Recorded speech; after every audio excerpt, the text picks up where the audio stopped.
ঘটনাটো দুটাৰ পৰা আৰম্ভ হৈছিলে নেকি, যেনেকৈ শুনিছোঁ আৰু মিছাইলবিলাক বা বমবিলাক এনেকুৱা হৈ আছিলে। চ' মানুহবিলাক আমি গোটেই কাপি গৈছোঁ আৰু ঘৰবিলাক হিলিছিলে আৰু যি শব্দবিলাক আহিছিলে, মাতবিলাক গলি যেনেকৈ 45 মিনিটলৈকে বজি আছিলে, তেতিয়ালৈকেতো শুব পৰা নাই আমি ৰাইজবিলাক। বহুত ভয় লাগি গৈছিলে আৰু বস্তুটো। এতিয়া কোনে কি কৰিছে কি কৰা নাই এইটোতো আমি গম নাপাওঁ। আৰু ৰাতি যোনটো ঘটনাটোৰ সৃষ্টি হৈ আছিলে, সেইটোৱে আৰু ৰাইজবিলাকে গোটেই ভয় খাই আছোঁ আৰু। কিমান সময় ধৰি এই গুলীয়াগুলি ঘটনা সংঘটিত হৈছিলে?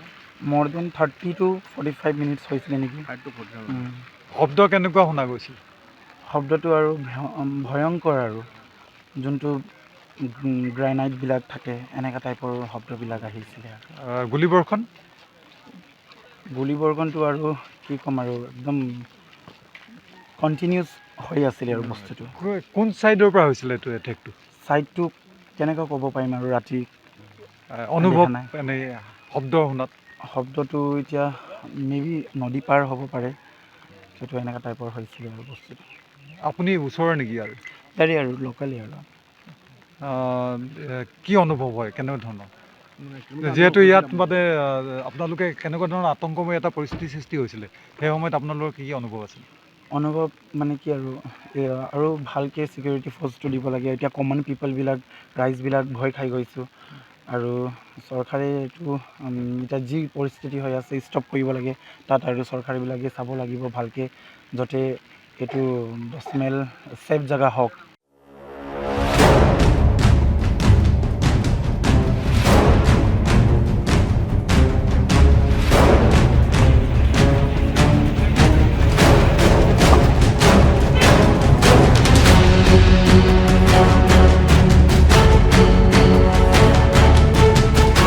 ঘটনাটো দুটাৰ পৰা আৰম্ভ হৈছিলে নেকি, যেনেকৈ শুনিছোঁ আৰু মিছাইলবিলাক বা বমবিলাক এনেকুৱা হৈ আছিলে।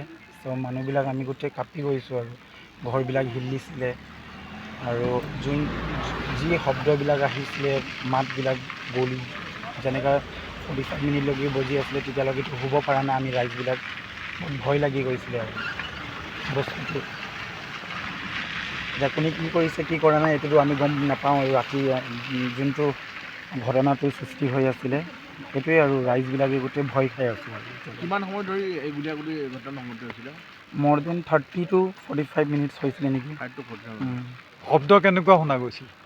শব্দটো আৰু ভয়ংকৰ আৰু যোনটো গ্ৰানাইটবিলাক থাকে এনেকুৱা টাইপৰ শব্দবিলাক আহিছিলে আৰু গুলীবৰ্ষণ গুলীবৰ্ষণটো আৰু কি ক'ম আৰু একদম কণ্টিনিউছ হৈ আছিলে আৰু বস্তুটো। কোন ছাইডৰ পৰা হৈছিলে এইটো এটেকটো? ছাইডটো কেনেকৈ ক'ব পাৰিম আৰু ৰাতি অনুভৱ এনেই শব্দ শুনাত? শব্দটো এতিয়া মেবি নদী পাৰ হ'ব পাৰে, সেইটো এনেকুৱা টাইপৰ হৈছিলে আৰু বস্তুটো। আপুনি ওচৰৰ নেকি আৰু? তাৰে আৰু লোকেলি আৰু কি অনুভৱ হয়, কেনেকুৱা ধৰণৰ? যিহেতু ইয়াত মানে আপোনালোকে কেনেকুৱা ধৰণৰ আতংকময় এটা পৰিস্থিতিৰ সৃষ্টি হৈছিলে, সেই সময়ত আপোনালোকৰ কি অনুভৱ আছিল?